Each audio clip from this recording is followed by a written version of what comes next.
The conflict between the BJP-led Central Government and the Tamil Nadu Government has reached a critical juncture, alleging that the delimitation exercise introduced by the centre would diminish Tamil Nadu's political influence. The DMK is conducting a statewide black flag protest today.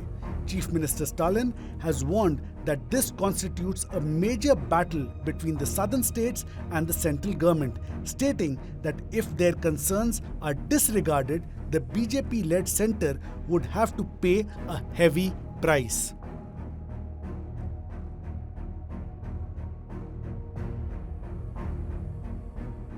The Delimitation Bill 2026 is a piece of legislation introduced in the Parliament to redraw the boundaries of parliamentary and assembly constituencies. This bill, along with the Constitution 131st Amendment Bill 2026, aims to end a decades-long freeze on seat adjustments and significantly expand the size of the Lok Sabha.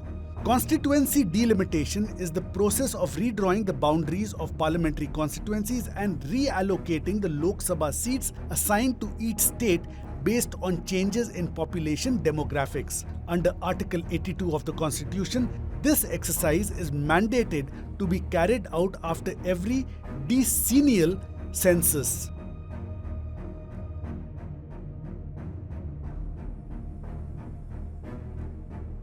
The Lok Sabha currently comprises 543 elected members based on the 1971 census.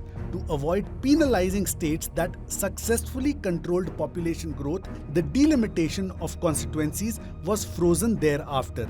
However, the central government now proposes to lift this freeze and implement a new delimitation based on the 2011 census, with plans to increase the total number of constituencies to 850, allocating 815 seats to states and 35 to union territories. The central government argues that given the significant changes in India's demographic profile, disparities in representation have emerged. The government further asserts that this delimitation process is crucial for implementing the 33% reservation for women in parliament and state legislative assemblies, as mandated by the 2023 Act.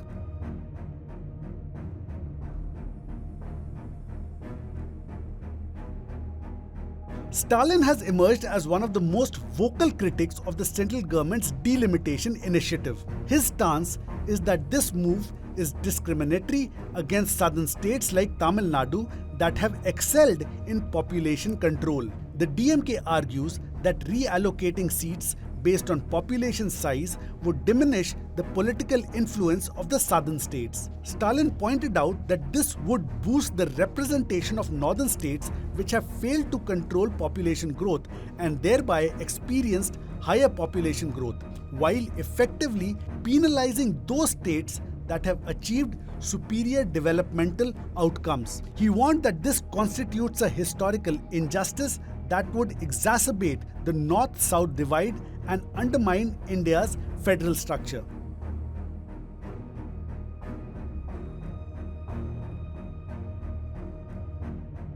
Speaking after an emergency meeting of DMK members of parliament and district secretaries, Stalin characterized the proposed delimitation as a grave danger, describing it as a threat that had been hanging over our heads, which has now become a reality. Noting that the central government's approach appeared confrontational, Stalin announced that black flags would be hoisted across Tamil Nadu as a symbol of protest. He further warned that if the central government failed to retreat from its current stance, it would face severe political repercussions.